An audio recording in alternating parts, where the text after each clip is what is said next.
Welcome to the In All Things podcast. Here, we talk about everything from friendship and personalities to contentment and faith. Our goal? To encourage you to seek Christ in all things. Hey, how's it going? I'm your host, Sierra. Let's imagine you're in my living room and dive into real conversation. Hey everyone, welcome back to the podcast. I'm really glad that you're here with me today for this conversation. I mentioned a few weeks ago that fall is my absolute favorite time of the year. It always has been, and it always gets me in a good mood for planning and organizing and setting goals, all of which I thrive on. But sometimes I start strong working towards my goals and then my motivation starts waning. The goal of waking up at 5 a.m. in college fell to the wayside after day 3. And I can't blame myself for that one too much, but still didn't follow through on it. Waking up in time to do my morning devotions before going to work as a young adult didn't always pan out. And sometimes these goals are thrown off by events that are just not in our control. The housing market of this past year made my goal of buying a house pretty unrealistic. I'd also started working towards a goal of going on an international trip by myself, and that's now off the table because of travel requirements that are in place. I am sure that you can also think of a goal or two that you had but didn't quite reach. Setting goals and sticking to them practices dedication, commitment, and self-discipline, all of which are very important in our walk with Christ. Proverbs 21:5 says, "The plans of the diligent lead to profit." So even if the goal we have in mind isn't necessarily faith-based, like for example, if you read a book for 20 minutes a day, that's not necessarily faith-specific, it still develops self-discipline within us, and we can carry those skills into our faith-based goals, like reading our Bible for 20 minutes a day or praying for 10 minutes every night. Building healthy habits is really important to carry into different areas and different seasons of our lives. So how do we build healthy habits? How do we set goals for ourselves? And for heaven's sakes, how do we actually follow through on these goals that we set? I made a list of some steps on setting goals. And before we dive into that, I want to define 2 different types of goals. Long-term or big picture goals are those goals that kind of require smaller goals to actually accomplish. Some examples of these types would be graduating college, finding a job, buying a house, or retiring. They are specific, yes, but they require a little more planning and more action steps within them. And the other type of goals would be smaller or more practical goals. And these are generally more specific and measurable.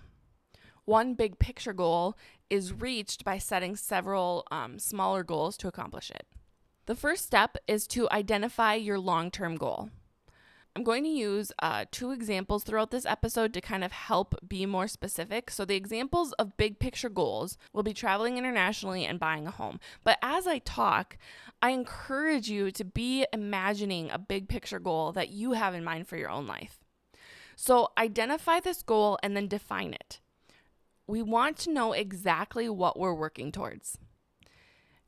In the example of traveling internationally, we need to narrow it down a little bit.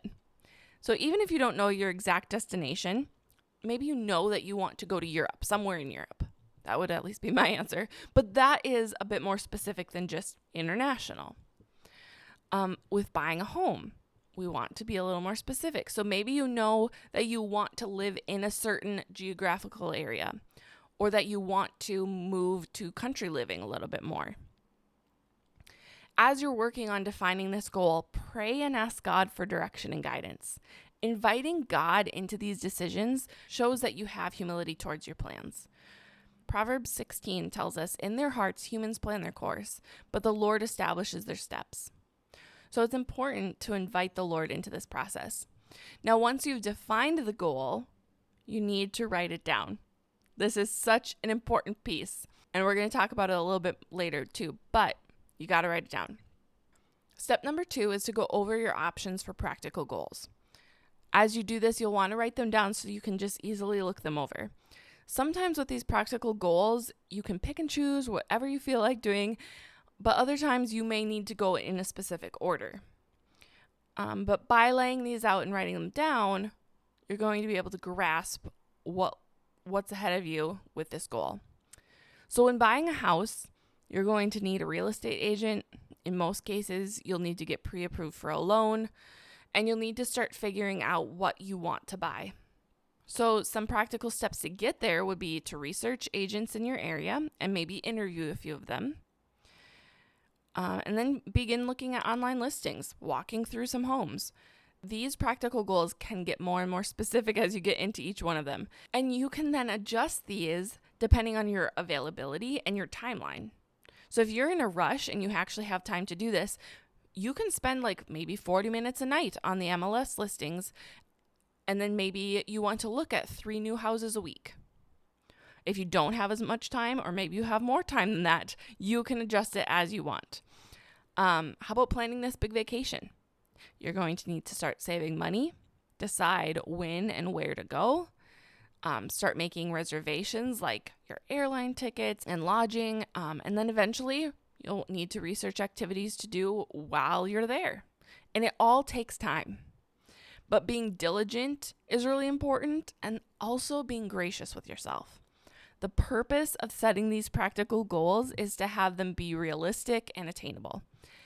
It's kind of like taking small little bites out of your big goal, because that way it's not so daunting. The third step relates to all of this writing down that I've been suggesting, and this step is to schedule it in.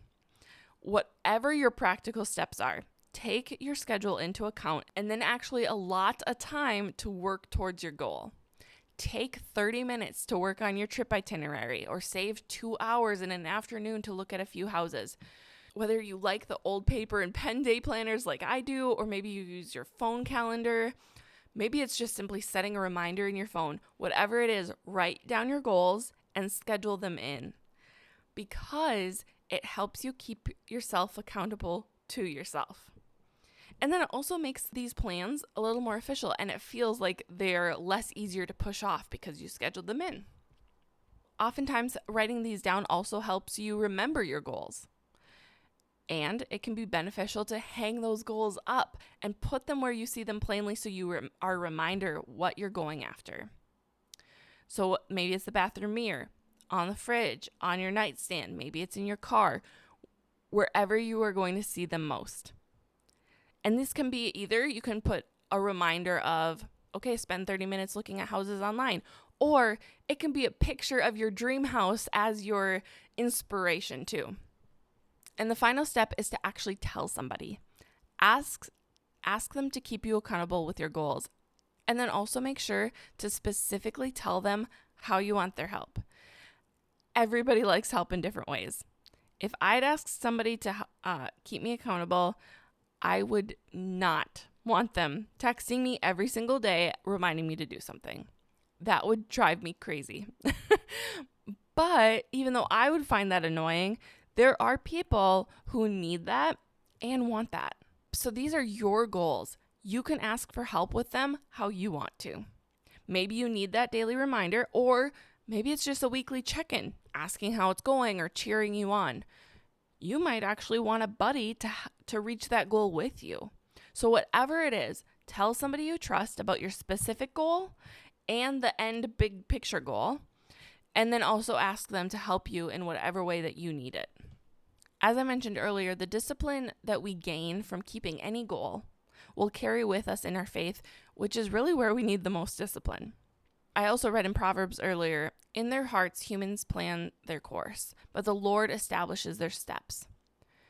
This verse reminds us that, we can make plans, but it's God who leads us and guides us and provides us a way to follow through on these goals.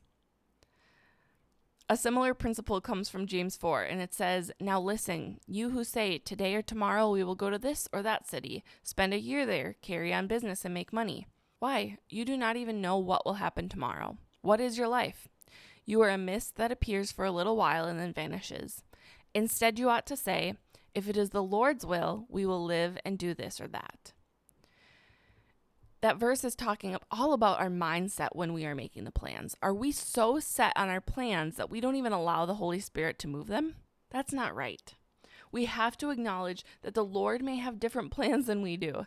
And sometimes we may just have to go with the flow. But when we don't see those alternative plans, we just know that they're interrupting our own. This is hard to do, and it's hard to remember sometimes. I want to share a story that I recently heard of how we make plans, but God redirects them sometimes. I actually just heard this on Sunday from my own church, and I found it so encouraging. A little backstory, just so you fully understand the picture, is that because of COVID last year, my church, we had been meeting in a school and we became displaced. We had no place to meet all through last spring and summer up until last October, just as the cold was starting to settle in. We were so grateful to be able to meet in warmth, and we were given a good deal on rent in a giant warehouse.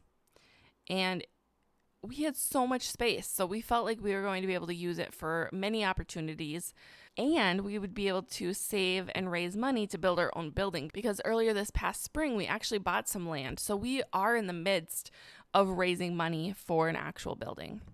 So as my pastor spoke on Sunday, I could kind of tell something was going on with this location that we're meeting in, because he gave a brief rundown about where we were meeting, just like I just did.